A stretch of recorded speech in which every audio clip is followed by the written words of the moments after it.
पाकिस्तान जल रहा है, मेरा दिल जल रहा है, मैं खून के आंसू रो रहा हूँ। हर पाकिस्तानी जल रहा है। बहुत इस वक्त तकलीफ में है।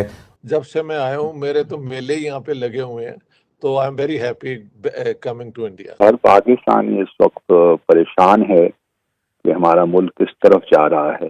चंद घंटे पहले ये एक खूबसूरत जिनाह हाउस था जो कि आज भूत बंगले के जो है मनाजिर पेश कर रहा है।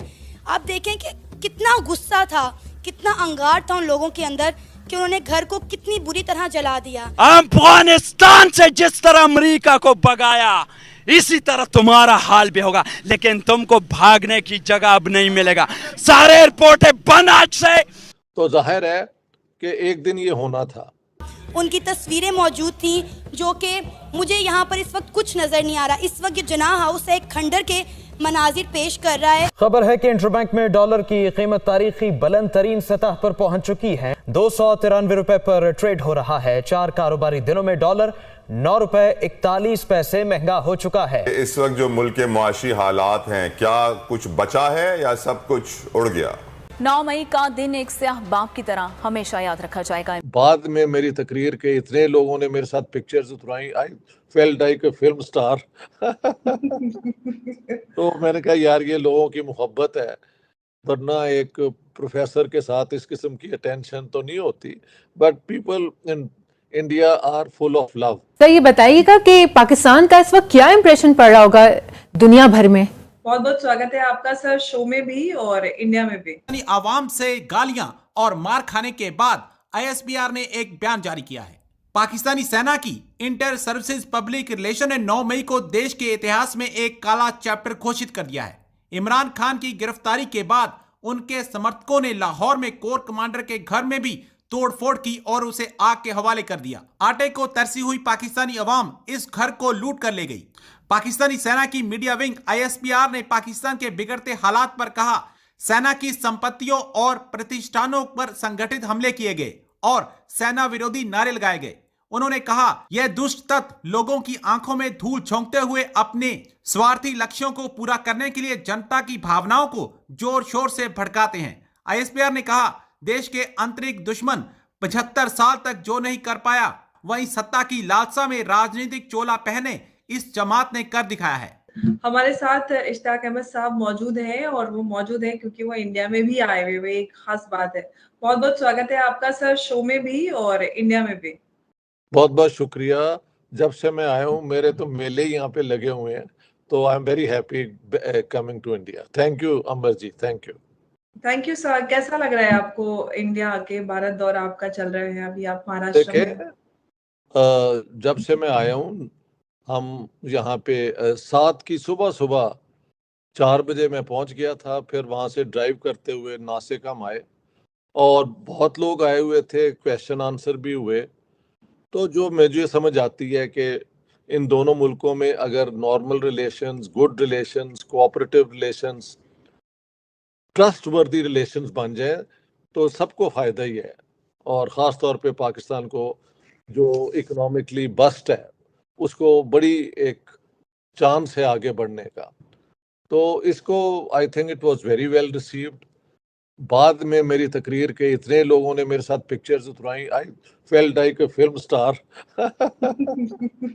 तो मैंने कहा यार ये लोगों की मोहब्बत है, वरना एक प्रोफेसर के साथ इस किस्म की अटेंशन तो नहीं होती।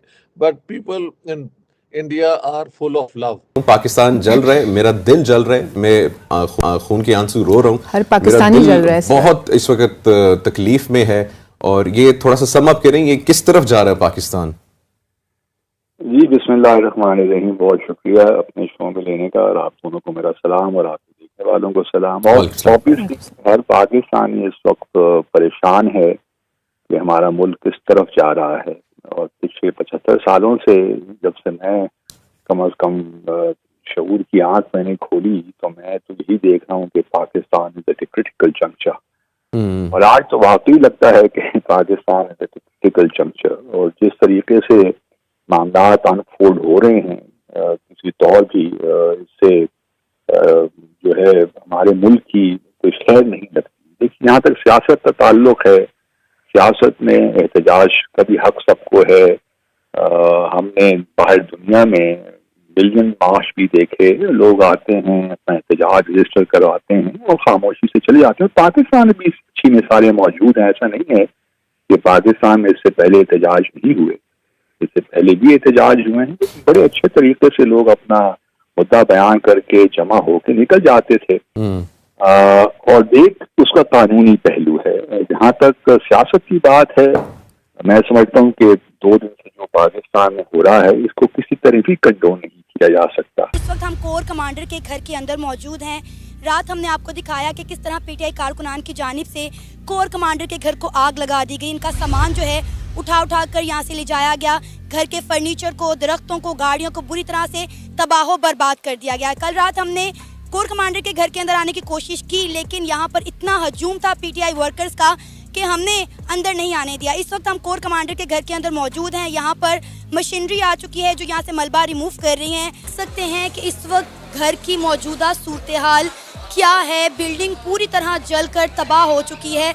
यहाँ तक कि लकड़ी का यहाँ पे दरवाज़ा बना हुआ था, खिड़कियाँ बनी हुई थी, तो पूरी तरह जलकर झुलस चुकी हैं। अब हम घर के अंदर एंटर हो रहे हैं और यहाँ के जो मनाजिर हैं मतलब हैरान कर देने वाले मनाजिर हैं। कल रात जब हम यहाँ पर मौजूद थे, यहाँ पर इतना शोर शराबा था, इतनी बड़ी तादाद में पीटीआई कारकुनान यहाँ पर मौजूद थे और मैंने खुद अपनी आंखों से देखा यहाँ पर लोगों को कि किस तरह वो यहाँ से सामान उठा कर ले जा रहे थे। एक कमरा ये हमारे पास मौजूद है, इस कमरे के अंदर जाते हैं। ये है जी हमारे कोर कमांडर का घर। इन्होंने इस घर की क्या सूरत हाल की है। ये ऊपर फानूस आप देख रहे हैं जो कि जल कर बुरी तरह तबाह हो चुका है। मेरे जो है ना रोंगटे खड़े हो रहे हैं। मैंने आज तक ज़िंदगी में अपनी इतनी तबाही नहीं देखी जितनी मुझे देखने को मिल रही है। ये एक घर था, कल तक ये अच्छा खासा घर था जिसे पूरी तरह से जो है जला दिया गया है। मतलब आई एम शॉक कि यहाँ पर रहने वाले लोगों के क्या जज्बात होंगे जब अपने इस घर को देखेंगे। आगे चलते और मज़ीद दिखाते हैं कि इस घर की मौजूदा सूरत हाल क्या है।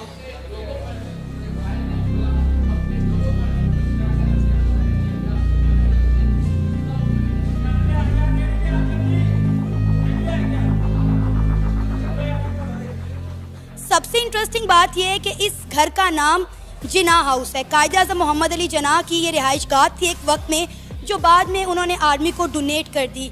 यहाँ पर कायद-ए-आज़म मोहम्मद अली जिन्ना ने इस्तेमाल की हुई जो चीज़ें थी वो यहाँ पर रखी गई थी, लेकिन अनफॉर्चुनेटली हमारी आवाम ने उनका भी ख्याल नहीं रखा, बिल्कुल भी एहतराम नहीं किया। कायद-ए-आज़म मोहम्मद अली जिन्ना का ये घर है जिसे बुरी तरह से तबाह बर्बाद कर दिया गया है। यहाँ पर कायद-ए-आज़म मोहम्मद अली जिन्ना का पियानो मौजूद था, उनकी तस्वीरें मौजूद थी, जो कि मुझे यहाँ पर इस वक्त कुछ नज़र नहीं